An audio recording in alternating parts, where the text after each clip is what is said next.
Good afternoon, ladies and gentlemen. We continue with our weekly press briefings covering the Russian aggression against Ukraine in eastern Ukraine.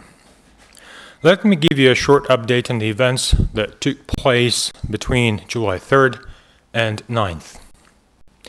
Last week, the number of ceasefire violations committed by the Russia-backed militants fluctuated between 13 on Wednesday, July 5th, and 38 on Sunday, July 9th. The intensity of enemy attacks started to increase toward the end of the week. Overall, the situation showed signs of de-escalation. The average number of enemy attacks decreased by 26% and reached 20 episodes per day. The number of instances of heavy weapons used by the enemy decreased significantly from 10 to 3 episodes daily, and the number of shells fired at Ukrainian positions from 152 to only 27. Now to the more detailed timeline of combat activity last week. Luhansk sector. Last week, the militants continued to open gunfire across the front line in the sector. On July 5th, Russian proxies engaged Ukrainian troops using small-intensity mortar fire at Krymske. On July 6th, invaders fired 15 mortar bombs at Troitske. The tensest situation was registered on Saturday when Russian proxies shelled Troitske and Krymske with mortars. During 4 episodes of fire, enemy released 56 mortar bombs at positions of Ukrainian armed forces. On July 9th, pro-Russian militants delivered mortar fire at Krymske, Novotoshkivske, and Novozvanivka. Last week, the daily number of ceasefire violations ranged between 2 and 10. Donetsk sector. On Monday and Tuesday, militants opened fire using small arms against Avdiivka. Occasionally, the enemy fired at Horlivka and Donetsk airport area. On July 5th, Russian proxies opened fire with 120mm mortars against Pisky. The tensest situation in the sector was registered on July 7th, when Russia-equipped militants launched hour-long complex fire with mortars, tanks, infantry fighting vehicles, and small arms against Pisky. During the weekend, the enemy forces used mortars against Avdiivka several times. Last week, the daily number of ceasefire violations by the enemy ranged between 3 and 8. Mariupol sector.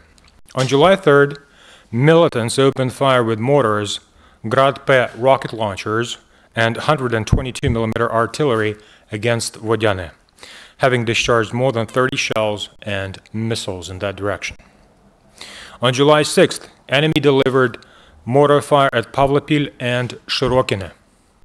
On July 7th, Russian proxies opened small-intensity mortar fire at Novotroitske, Vodyane, and Shirokine.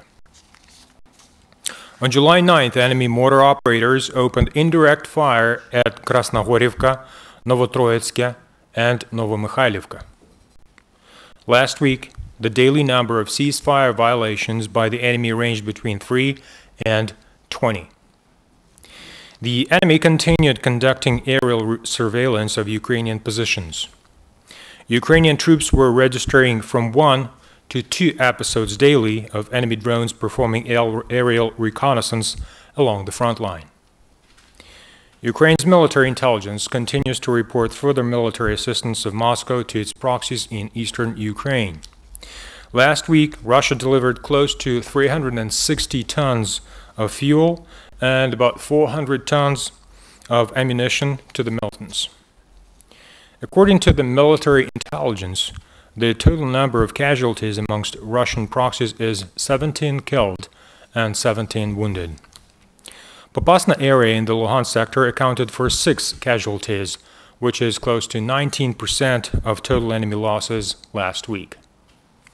In addition, the enemy lost 2 multi-purpose light armored towing vehicles in road accidents in the territory of eastern Ukraine, which is temporarily uncontrolled by Ukrainian forces. 3 Ukrainian servicemen were killed in action, and 12 Ukrainian servicemen were wounded in action last week. We also regret to inform that yesterday, a Ukrainian soldier who had previously incurred heavy injuries during the enemy shelling on June 29th in the Mariupol sector died of wounds in Dnipro Hospital. Our hearts go out to the families and friends of the fallen Ukrainian heroes who died defending their motherland. Last week, 2 civilians were killed and 2 more were injured in the conflict area. The married couple tripped over an explosive device near Mayorsk checkpoint in Donetsk sector. In this incident, a man was killed right on the spot, and a woman was hospitalized with wounds received during the explosion. Additionally, a man was killed and the other one was injured during enemy shelling in Marinka, Mariupol sector. Last week, 3 private homes were damaged by enemy fire in the frontline area. 2 of them are located in Zaitsevo, Donetsk sector, and the other one is in Marinka, Mariupol sector.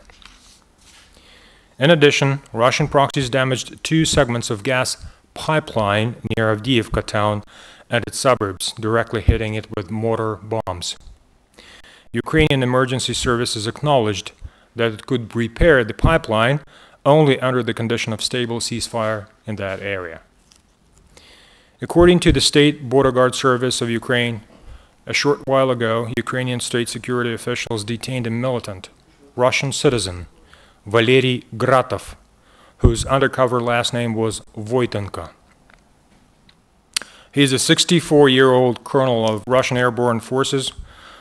Since 2014, he has been actively fighting against Ukrainian troops in Donbass.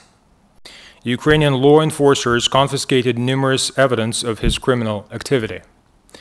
These include data storage devices with Russian propaganda and photographs of Mr. Gratov with Russia-backed militants, field commanders.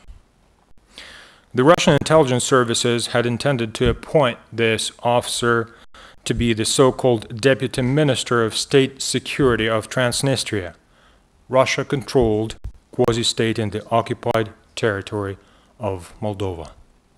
This is all for today. Thank you very much for your attention.